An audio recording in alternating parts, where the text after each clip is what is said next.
함께 읽은 말씀은 사사기 10장입니다. 사사기 10장 6절에서 9절까지 말씀 한 절씩 돌아가면서 읽겠습니다.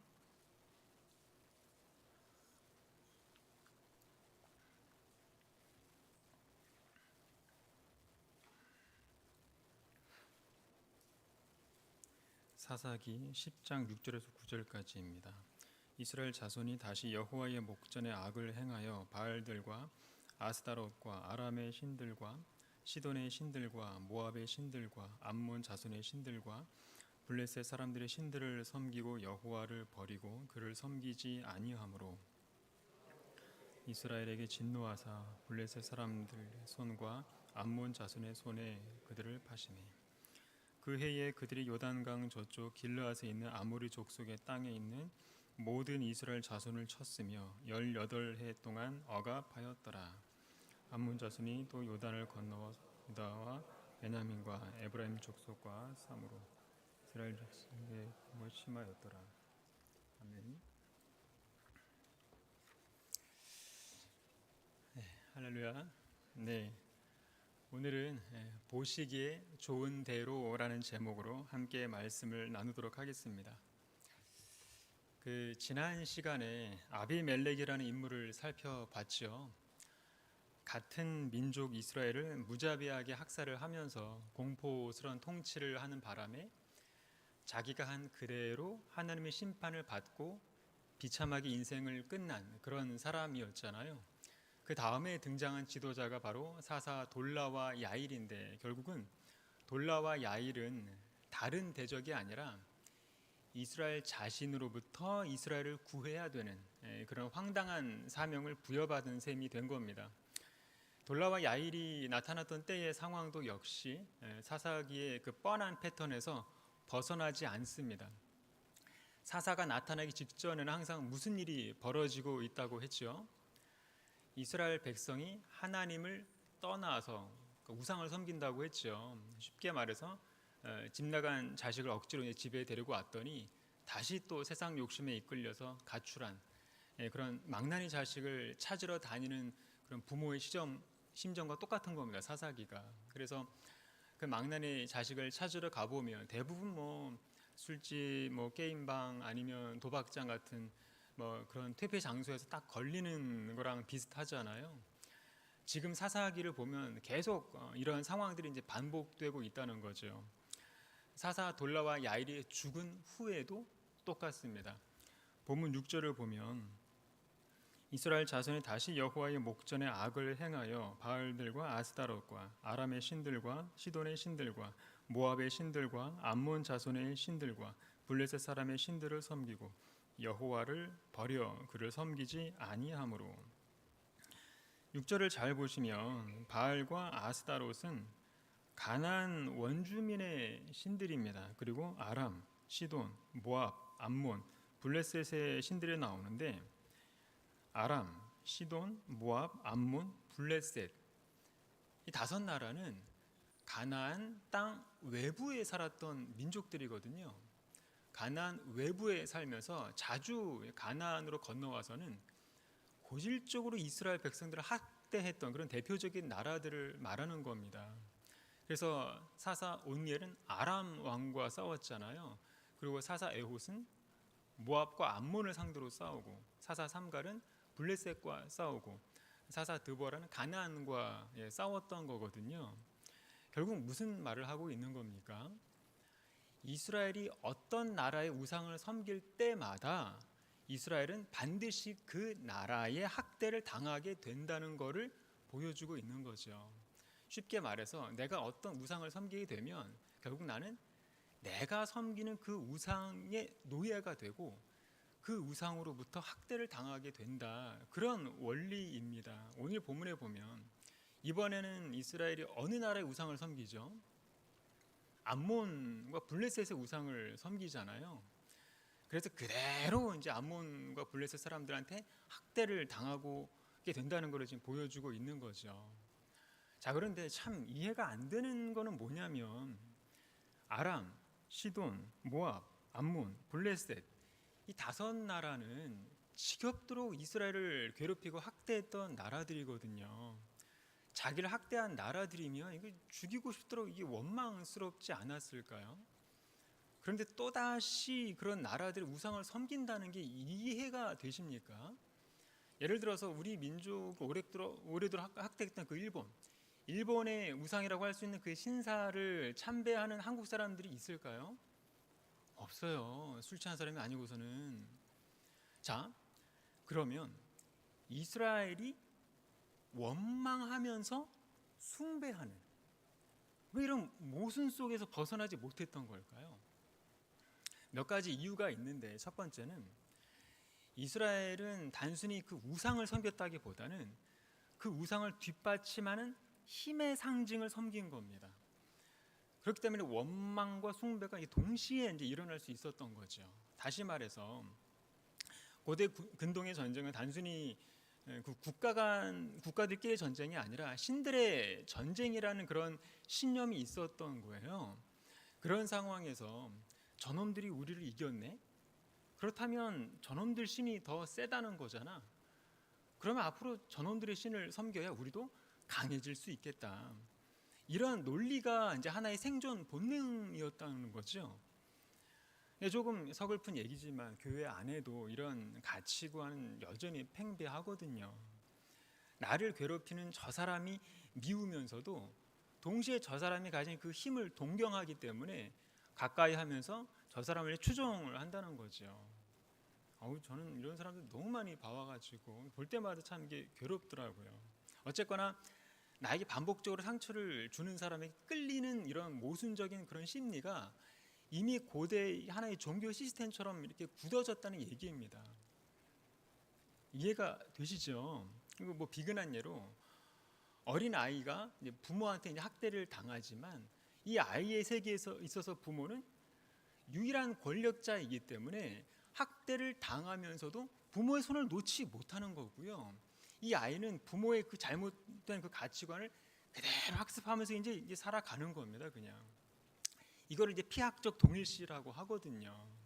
이스라엘이 그걸 잘 보여주고 있는 거죠. 미디안이 잔인하게 짓밟히고 블레셋한테 이게 털리고를 이렇게 반복하면서도 그 나라의 문화와 관습, 우상, 힘의 가치관을 배우면서 살아가는 것을 선택하는 거예요. 아, 쟤네들이 우리를 이겼어. 쟤네 신들이 우리를 이긴 거야. 그러면 저 신들의 손 아래에 있어야 우리가 안전해. 이런 게 뒤틀린 심리가 이제 만들어지게 되는 거죠. 그리고 두 번째는 그 당시 이스라엘은 정체성 상실의 상태에 빠졌기 때문에 원망과 숭배라는 그런 모순 속에서 벗어나지 못했다라는 겁니다. 한번 물어보죠. 사람들이 왜 정체성 상실에 빠질까요? 신념이라는 게 머리에서만 맴돌고 가슴에 새겨지지 않을 때, 그럴 때 이제 정체성의 상실이 되는 법이거든요. 마찬가지로 그 당시 이스라엘 백성들은 하나님을 모르는 게 아니었다는 거예요. 출애굽의 기적을 보여주신 하나님, 광야 불기둥과 구름기둥으로 인도하신 하나님, 그리고 시내산 언약을 통해서 역사하신 하나님 등등 하나님의 역사들을 조상들로부터 계속 다 들어서 알고는 있는데, 그런 하나님의 역사들이 머리 안에만 갇혀 있고 가슴에 새겨지지 않았기 때문에 하나님의 그 잔열한 정체성이 모호해져 버리는 겁니다. 나는 뭐지? 내 존재의 본질은 뭐지? 나는 구원받을 수 있을까? 나는 하나님의 형상이 맞나? 나는 성령의 전이라고 할 수 있나? 이렇게 정체성이 이제 흔들리게 되면 사람들은 늘 더 강해 보이는 쪽으로 이렇게 움직이게 마련이라는 거죠. 지금 시대의 교회가 딱 그렇잖아요. 분명한 정체성이 없다 보니 교회마다 만모니즘, 물질 숭배에 빠지고 숫자 우상에 빠지고, 대형 교회가 강한 교회고, 그래서 대형 교회가 하는 건 다 맞고, 그래서 뭐 큰 교회로만 몰리고, 그게 하나의 신처럼 되어버린 거예요. 뭐 이스라엘과 다를 바가 없는 거죠. 그리고 세 번째는 하나님과의 관계를 언약적 관계가 아니라 습관적 관계로 여겼기 때문에 이렇게 원망과 숭배라는 그런 모순 속에서 벗어나지 못했다라는 겁니다. 이거는 쉽게 말해서 형식만 남은 신앙인이 되어버렸기 때문에 그런 겁니다. 형식만 남은 신앙은 뭐냐면 한마디로 믿음과 삶이 따로 노는 것을 말하는 거거든요. 이런 상태에서는 하나님 추상적인 존재, 지금 당장 나를 때리는 저 원수 되시는 현실적인 존재, 이렇게 양가 감정으로 살아갈 수밖에 없는 겁니다. 그렇다 보니 지금 내가 살아남기 위해서는 현실적인 선택을 할 수밖에 없는데 그게 바로 세상 원수들의 우상이었던 거예요. 지금도 똑같습니다. 형식적인 신앙인들은 다들 눈에 보이는 현실적인 선택만을 하면서 살아갈 수밖에 없거든요.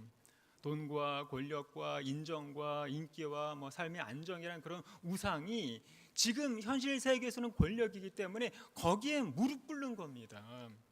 그래서 우리도 이스라엘처럼 원망하지만 동경하고 미워하지만 복종하고 저항하지만 굴복하는 이런 이율배반적인 그런 신앙에서 벗어나지 못하고 있는 것은 아닌가 돌이켜 봐야 되겠죠.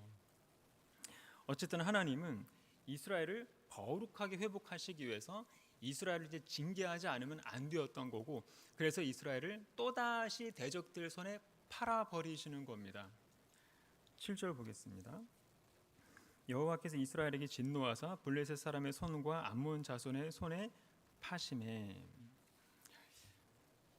너무 웃기지 않습니까?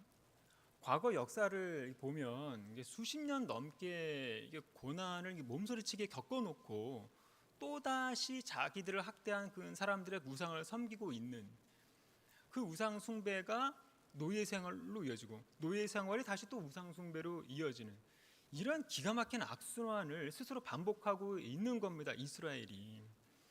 지구상에 이런 어이없는 민족이 존재했었다는 게 정말 믿기지가 않을 따름인 거죠. 지금 수천 년이 지난 2025년에 지금 사사기를 읽고 있지만 아무리 생각해도 도저히 이해가 되지 않지요. 우리도 지금 사사기를 읽고 있지만 이런 이스라엘 백성들을 보면서 다시는 어처구니 없어 하시잖아요. 그러면서 어떻게 생각을 하냐면 그 당시 이스라엘과 지금의 우리는 다른 시대와 다른 문화를 살고 있기 때문에 우리는 이스라엘 백성들처럼 저렇게 바보같이 살지는 않을 것이다, 이렇게 생각을 한다는 거죠. 하지만 인간의 근본은 똑같고요, 인간의 마음도 똑같다는 게 성경의 교훈이거든요. 오늘 본문에서 이스라엘은 자기들을 그렇게 학대하고 그렇게 학살을 자행한 암몬, 그 암몬 사람들의 신들을 또다시 섬기고 있잖아요. 암몬 사람들의 신들을 섬기면서 스스로 암몬 사람들의 노예가 되기로 자처하고 있다는 거죠. 그럼 어떻게 이해가 될까요? 쉽게 말해서 우리 하나님이 건져주셔서 성결하게 씻겨주셨는데 다시 또 배설물 속에 들어가서 배설물과 뒹구는 꼴이거든요. 부모 입장에서 보면 얼마나 환장하겠습니까? 사도 바울은 눈의 비늘이 벗겨져서 이 세상에 있는 그 모든 것이 육신의 정욕과 안목의 정욕과 이생의 자랑으로 가득 찬 그런 배설물 덩어리라는 것을 깨닫고, 그래서 세상에서 자기가 붙들고 자랑해왔던 그 모든 것이 배설물이었다고 고백을 하면서 다 버렸다고 했는데, 그런데 우리는 어쩌면 지금도 여전히 이 세상에 있는 배설물 속으로 들어가서 배설물을 붙들고 섬기면서 성공을 추구하고 있는 것은 아닌가. 하나님 보시기에 이게 얼마나 한심할까요? 기껏 데리고 나와서 깨끗하게 씻겨놨더니 다시 또 배설물에 섞여 사는 인생들을 보면서 하나님의 마음은 한마디로 환장할 노릇인 거죠. 솔직히 보면 처음에는 다들 내가 좋아서 그 대상을 우상으로 섬기잖아요. 누차 말씀을 드리지만 그 우상의 개념은 하나님이 아닌 다른 그 모든 대상들을 하나님보다 더 관심을 갖고 더 마음을 쏟는 것이 우상이다라고 1장 설교 때 말씀을 드렸죠. 내가 살아가면서 나와 관계되는 그 모든 영역들, 이것들이 하나님보다 더 마음이 가고 내 마음을 차지하고 있다면 그게 바로 우상이다라고 말씀을 드렸잖아요.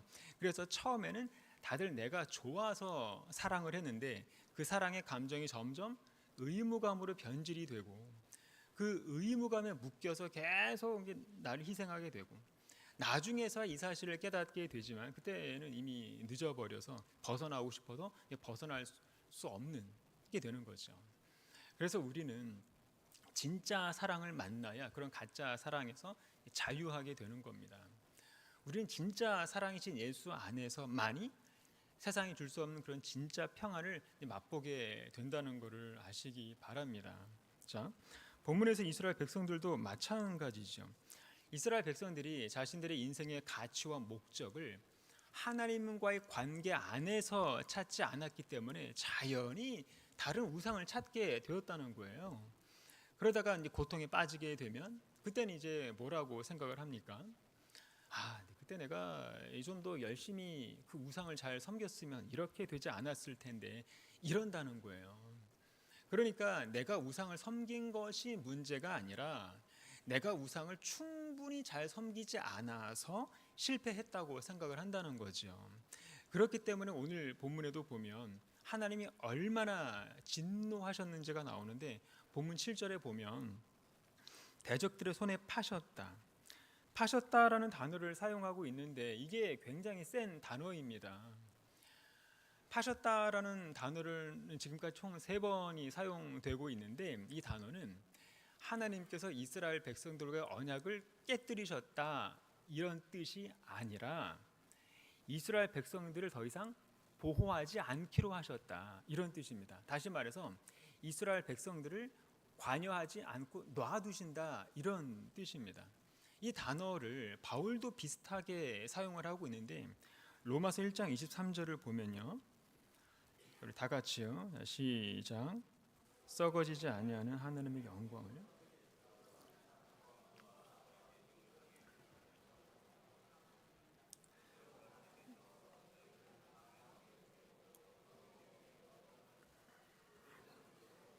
서로 욕되게 하셨으니. 네. 사람들이 하나님의 영광을 이렇게 자기 욕망의 우상으로 바꿔버린 결과가 이제 24절인 거입니다. 자, 마음의 정욕대로 그랬는데 정욕대로 이 말은 단순한 육체적 욕망을 말하는 게 아니라 마음 깊은 곳에서 방향을 잡는 왜곡된 원함 이런 뜻입니다. 다시 말해서 하나님 없이 내 스스로가 원하는 것을 궁극적 기준으로 삼는 상태 이런 뜻인 거죠. 그래서 정욕은 성적인 욕망만을 뜻하는 게 아니라 그 범위가 상당히 훨씬 넓습니다. 이를테면 내 체면이 하나님보다 더 중요하다든가 혹은 인정받고 싶은 그런 욕망이 하나님 나라보다 더 우선이라든가 하는 것들, 이런 모든 게 다 정욕대로인 거죠. 쉽게 말해서 하나님을 왕좌에서 내려오게 하고 내가 대신 왕좌에 올라앉는 상태라고 보시면 되는 겁니다. 정욕대로. 그런데 이런 정욕이 출처가 어디라는 거죠? 로마서 말씀에 보면 마음의 정욕대로라는 거잖아요. 그러니까 정욕의 출처가 인간의 마음이라는 거예요. 마음. 그래서 예수님께서도 뭐라고 하시냐면 속에서 곧 사람의 마음에서 나오는 것은 악한 생각 곧 음란과 도적질과 살인과 간음과 탐욕과 악독과 속임과 음탕과 흘기는 눈과 회방과 교만과 광패니 이 모든 악한 것이 다 속에서 나와서 사람을 더럽게 하느니라. 자, 그러면 성경에서 마음의 정욕이 왜 그렇게 위험하다고 보는 걸까요? 바울은 정욕 그 자체보다는 정욕이 내 인생의 기준이 되는 상태가 더 심각하다고 봤던 겁니다. 왜냐하면 정욕은 절대로 사람을 존중해 주지 않거든요. 아주 잠시 사람을 만족시켜 주기는 하지만 그 결말을 보면 항상 파멸로 끝을 내거든요. 그래서 마음의 정욕을 한 문장으로 정리하면 뭘까요? 하나님보다 내가 원하는 것을 더 신뢰하고 그 욕망이 나를 끌고 다니도록 자신을 내어주는 상태, 이게 정욕의 실체라는 거죠. 여기서 핵심은 뭐냐면 정욕이 더 강력하다 이게 아니라 정욕이 주인이 된다라는 겁니다. 누가 내 인생의 주인인가? 하나님인가 아니면 정욕인가? 그래서 바울은 마음의 정욕을 윤리의 문제가 아니라 주권의 문제로 다룬다는 거예요. 자, 그 다음에 마음의 정욕대로 더러움에 내어 버려 두사. 이 말씀에서 내어 버려 두사, 이 말이 무서운 겁니다. 내어 버려 두사, 이거는 무슨 말일까요? 정욕이 내 삶을 다스리도록 하나님의 손을 놓으신다. 정욕이 원하는 대로 살도록 하나님 손을 떼신다. 하나님의 방임을 뜻하는 단어입니다. 내어 버려 두사. 그렇기 때문에 정욕대로 사는 인생들이 가장 비참한 거예요. 하나님 손을 놔버린 거기 때문에. 그래서 정욕대로 사는 인간들의 결말이 뭐라는 겁니까? 로마서 1장 25절에 이는 저희가 하나님의 진리를 거짓 것으로 바꾸어 피조물을 조물주보다 더 경배하고 섬기므라. 결국은 정욕의 결과가 우상을 만들고 그 우상 때문에 자기 인생이 망하게 된다는 얘기인데, 그래서 우상에 대한 하나님의 심판이 다른 게 아닙니다. 꼭 무슨 하늘에서 벼락이 떨어지는 그런 심판이 아니라 뭡니까? 그냥 정욕대로 살도록 놔두는 거. 그게 인간에게 있어서 가장 무서운 심판이라는 거예요. 방임의 심판. 하나님 손이 이렇게 떠나면 그때부터는 정욕이 나의 진짜 주인이 되어 버리게 된다라는. 그래서 아까도 말씀드렸듯이 정욕이 내 주인이 되어 버리면 정욕은 절대로 나를 살도록 놔두지 않습니다. 사랑처럼 보이게 만들지만 파국으로 끝나게 만들고요. 자유처럼 보이게 만들지만 중독으로 끝나게 만든다는 거죠. 그래서 이어지는 표현이 뭡니까? 24절에 내어 버려 두사 저희 몸을 서로 욕되게 하셨으니. 하나님이 욕되게 하셨다는 게 아니라 인간들 자기들끼리 서로 망가뜨리게 놔두신다. 이게 정욕이 하는 역할이고요. 오늘 본문 7절에서 말하는 파셨다라는 뜻과 연결이 되는 겁니다. 이게 바로 하나님의 심판이라는 거죠. 그런데 바로 여기에서 복음의 소망이 시작된다는 거예요. 그게 뭐냐면 마음의 정욕대로 내어버려 두사. 로마서 1장에서 이렇게 인간을 밑바닥까지 내려가게 만든 다음에 3장에서 바울이 뭐라고 합니까? 모든 사람이 죄를 범하였음에 하나님의 영광에 이르지 못하더니 그리스도 예수 안에 있는 속량으로 말미암아 하나님의 은혜로 값없이 의롭다 하심을 얻은 자 되었느니라. 이게 우리의 복음인 거예요. 이게 다시 말해서 하나님 우리를 영원히 버리기 위해서 내어버려 두시는 게 아니라 우리로 하여금 돌아오도록 만드시기 위해서 우리를 잠시 정욕에 넘기셨다라는 거죠. 탕자가 집을 나가도록 방치한 그 아버지의 마음도 이런 겁니다. 그 아이가 미워서 집 나가도록 방치한 게 아니라 스스로 깨닫는 길 외에는 영원히 회복되는 길이 없기 때문에 잠시 허락을 하신 겁니다. 우리 하나님이 그런 분이세요. 그런 사랑을 안다면 우리는 지금 이대로 내 마음의 정욕에 머물러 있을 수는 없는 거죠. 오늘 본문에서 하나님이 이스라엘 백성들을 대적들 손에 파셨다라는 말씀이 바로 그런 마음이 담겨 있는 겁니다. 하나님이 그 주권적인 허락 속에서 대적들 마음대로 이제 처분하도록 놔둘 거라는 의미인 거죠. 그래서 이스라엘이 이번에는 얼마나 오랫동안 노예 생활을 했을까요? 8절입니다. 8절 다 같이요. 시작. 그들이 그 해부터 이스라엘 자손을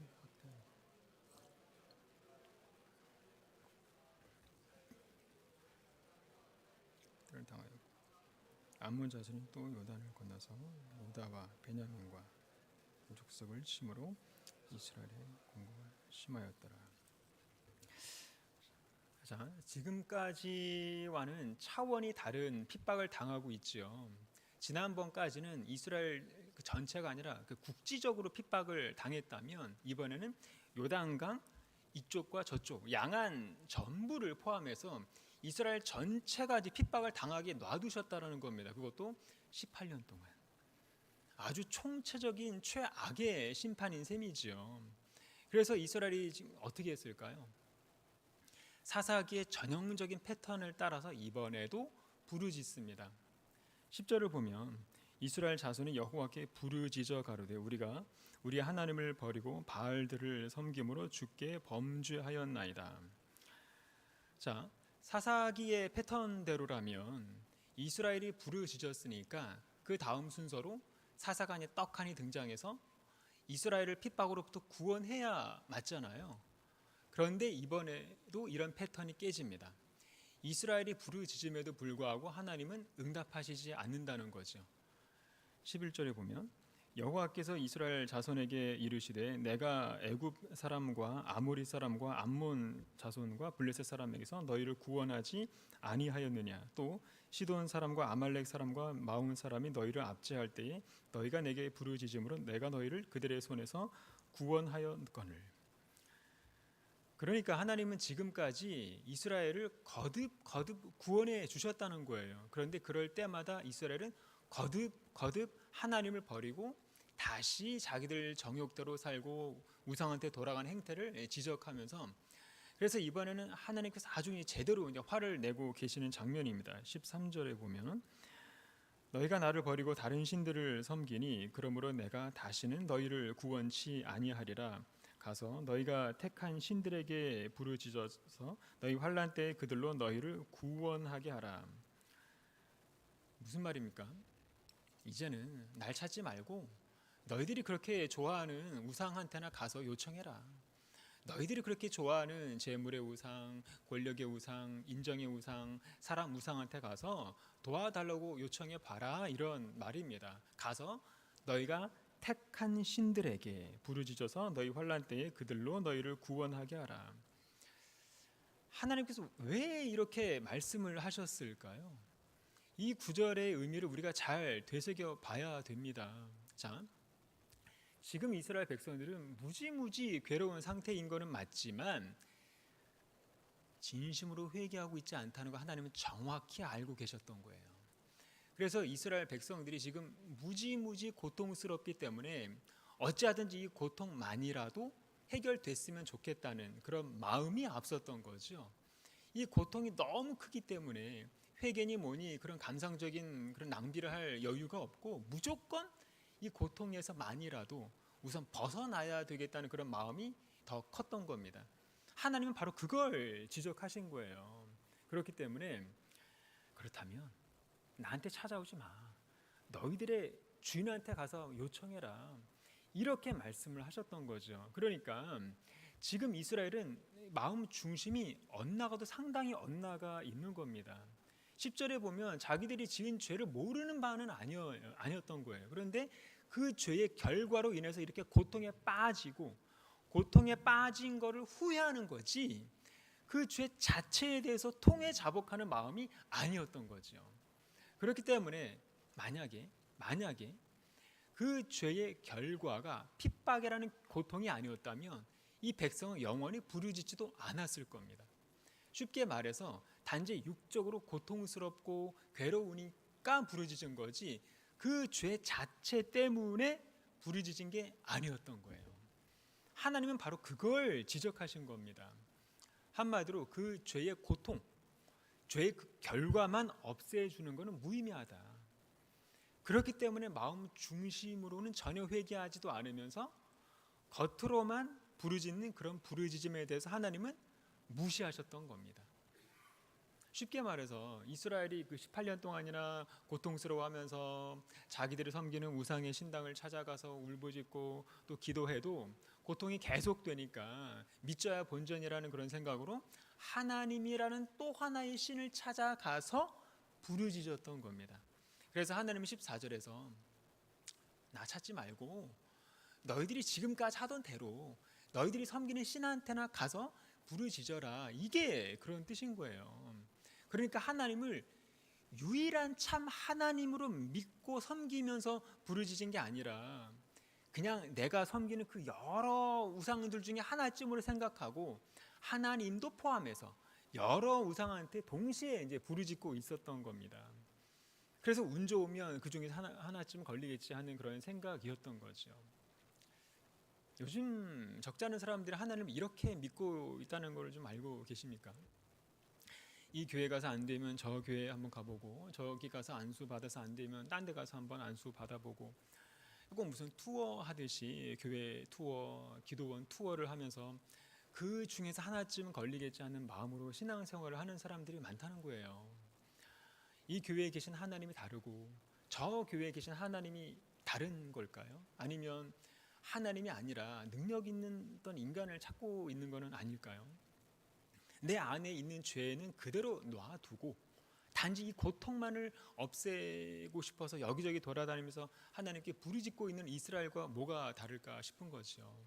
지금 하나님을 여러 우상 중에 하나쯤으로 대하고 있는 우리의 모습을 보지 못하는 한 하나님은 계속 동일한 말씀으로 말씀하실 겁니다. 가서 너희들이 택한 신들에게 부르짖어서 너희 환난 때 그들로 너희를 구원하게 하라.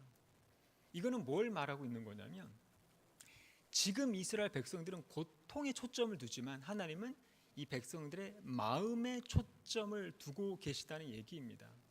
자, 그런데 부르짖음 끝에 결국 이스라엘 백성들이 하나님께서 하신 말씀의 참된 의미를 이해하게 되면서 기도의 방향을 수정하게 됩니다.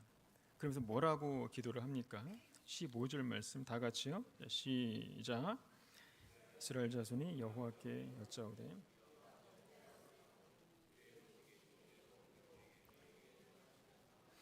주께 구하옵나니 오늘날 우리를 건져내옵소서 하고 주의 보시기에 좋은 대로. 이 기도는 하나님이 원하시는 대로 내 주여 뜻대로 행하시옵소서 그리고 자비를 구합니다. 이런 뜻입니다. 다니엘서에 보면 다니엘의 세 친구도 비슷한 고백을 하죠. 그리 아니하실지라도의 그런 기도를 말하는 겁니다. 주의 보시기에 좋은 대로. 그러니까 이스라엘이 예전에는 내가 고통스럽고 내 삶이 엉망이고 우리가 다 망했고 이런 식으로 나 중심으로 기도를 했다면 이제는 하나님의 마음을 헤아릴 줄 아는 기도를 하기 시작을 한 겁니다. 주의 보시기에 좋은 대로 우리에게 행하시옵소서. 하나님, 우리의 고통을 없애주지 않으셔도 우리는 할 말이 없습니다. 우리가 범죄했습니다. 우리의 잘못입니다. 계속 고난을 당하더라도 우리는 하나님을 더 원합니다. 이게 그런 뜻인 거예요. 이 한마디의 기도에 하나님이 감동을 먹어버리셨네요.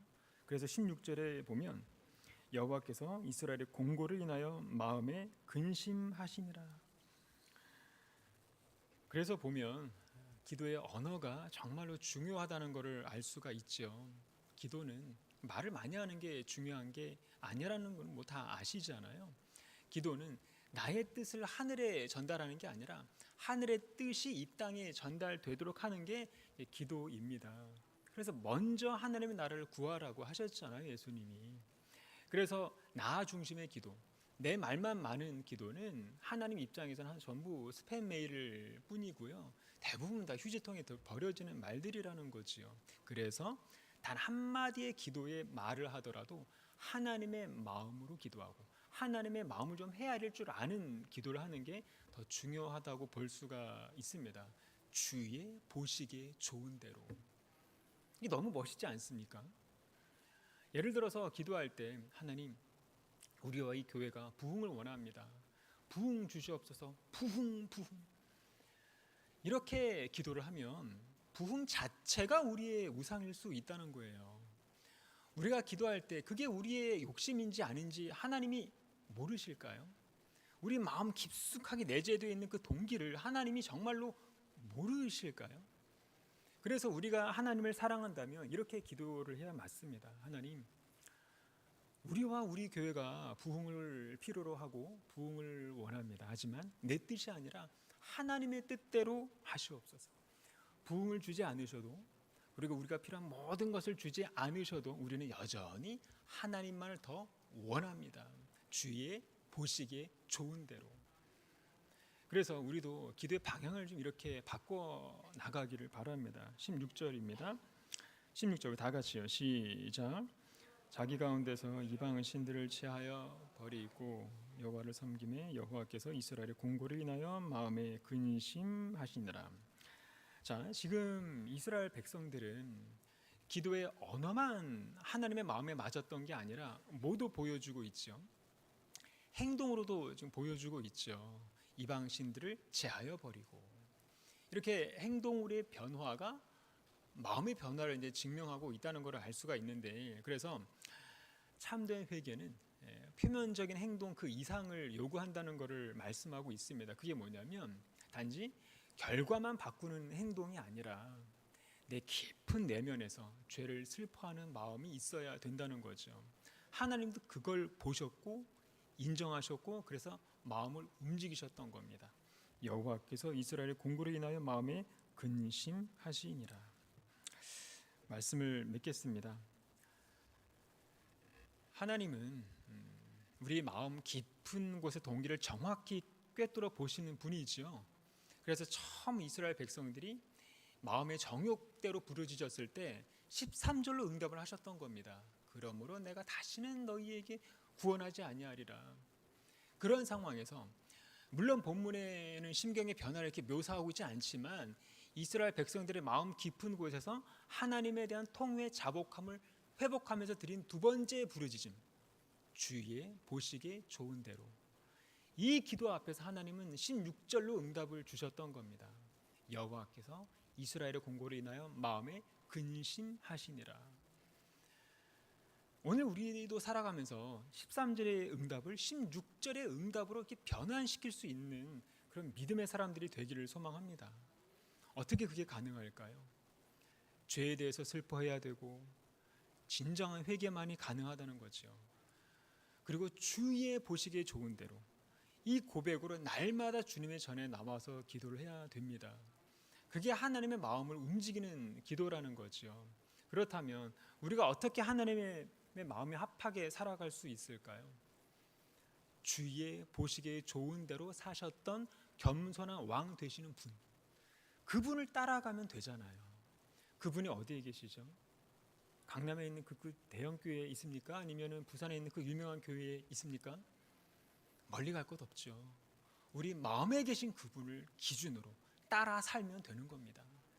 그분의 십자가만 붙들고 나를 부인하면서 예수만 높이시는 저와 여러분이 되시기를 바랍니다. 자, 이 시간 우리 다 같이 말씀을 생각하면서 합심해서 기도하는 시간을 갖도록 하겠습니다. 우리 마음의 동기를 정확히 아시는 하나님 앞에 정직하게 나오게 하시고 모든 정욕과 교만의 씨앗마저도 하나님 앞에 내려놓게 해달라고, 그래서 하나님의 마음을 움직이는 기도자들이 되게 해달라고 기도하시고 하나님 마음에 합하게 사셨던 겸손한 왕 되시고 그 그리스도를 내 삶의 기준으로 삼는 신앙이 되게 해달라고 우리 다 같이 주여 한번 외치고 기도하겠습니다. 주여, 사랑과 은혜가 충만하신 하나님 아버지, 은혜에 감사를 드립니다.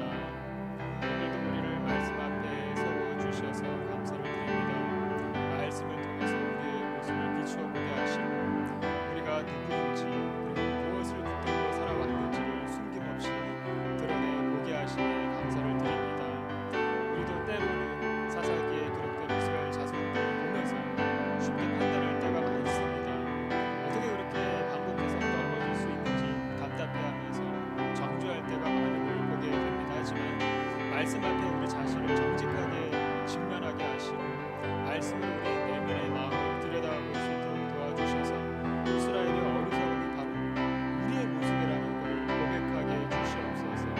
우리를 건져주시고 구원해주신 하나님의 인자하심을 경배하면서 여전히 다른 힘을 동경해 왔음을 용서해 주시옵소서. 세상의 우상으로부터 배신을 당하고 상처를 당하면서도 여전히 세상이 가진 힘과 정욕을 하나님 부러워했음을 용서해 주시옵소서. 이거는 하나님의 하는 부름에서 마음으로는 세상의 논리를 더 신뢰했던 우리의 욕망을 회개하고 용서해 주시옵소서. 하나님보다 더 의지했던 많은 우상의 그 요소들이 내 안에 여전히 잠재해 있음을 고백하오니 긍휼히 여겨주시고 세상이 줄 수 없는 참된 평안을 채워주시옵소서. 이제는 하나님 한 분만을 우리의 유일한 주님으로 찾게 도와주시고 우리의 마음의 갈망을 온전히 주님 앞에만 올려드릴 수 있도록 도와주시옵소서. 이제는 주의 보시기에 좋은 대로 우리에게 행하여 주시옵소서. 하나님, 우리의 삶이 회복되지 않을지라도 하나님이 옳다고 하신 그 자리에서 잠잠히 순종하면서 따르는 그러한 삶이 되게 도와주시옵소서.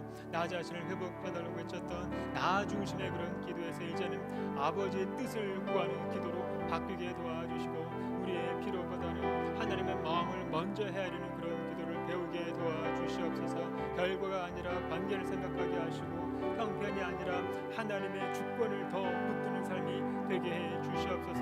그리하여서 우리 안에 여전히 내재되어 있는 그 정욕의 요소들이 있다면 하나씩 드러내 주셔서 그 모든 정욕의 욕망들을 실제로 끊어낼 수 있는 그런 순종으로 나타나게 도와주시옵소서. 형식만 남은 그런 신앙에서 회복되게 하시고 거룩한 예배자의 삶으로 변화되게 도와주시옵소서. 우리의 소망은 오직 예수 그리스도입니다. 주의 보시기에 가장 좋은 길을 몸소 걸어가신 그 겸손한 왕을 우리가 본받게 도와주시고 그리스도의 십자가를 붙들면서 한 걸음 한 걸음 자기를 부인하는 그런 거룩한 열매를 주님께 올려드릴 삶으로 이렇게 주의 보시기에 좋은 대로 우리를 인도해 주시옵소서. 사랑과 은혜가 충만하신 하나님 아버지, 은혜에 감사를 드립니다. 오늘도 우리를 예배의 자리로 불러주시고 말씀 앞에 세워주심에 감사를 드립니다. 우리의 마음을 꿰뚫어 보시는 주님 앞에서 겉모습의 신앙이 아니라 중심의 신앙으로 서게 도와주시옵소서. 사사기의 시대 이스라엘처럼 우리도 주님을 알면서도 자주 주님을 떠났음을 고백합니다. 바알과 아스다롯과 암몬과 블레셋의 신들처럼 시대와 모양만 달라졌을 뿐이지 아버지, 이 시대를 살아가는 우리도 여전히 돈과 안정과 인정과 성공과 사람의 시선과 세상의 힘을 더 의지하면서 살 때가 많았음을 용서해 주시옵소서. 하나님보다 더 마음을 빼앗긴 것들이 있다면 그것들이 우상인 것을 인정하오니 우리를 불쌍히 여겨 주시고 주의 보시기에 좋은 대로 우리를 이끌어 주시고 이제는 나 중심의 그런 기도가 아니라 내 뜻을 관철하는 기도가 아니라 하나님의 마음을 헤아리는 기도자들로 세워 주시옵소서. 우리의 곤고를 보시고 마음에 근심하셨던 하나님, 오늘도 은혜로 우리를 돌이켜 주시고 새롭게 하여 주실 줄 믿습니다. 예배 가운데 성령께서 우리의 마음을 만지시고 참된 회개와 참된 그 순종으로 이끌어 주시옵소서. 감사드리며 거룩하신 예수님의 이름으로 기도드립니다. 아멘.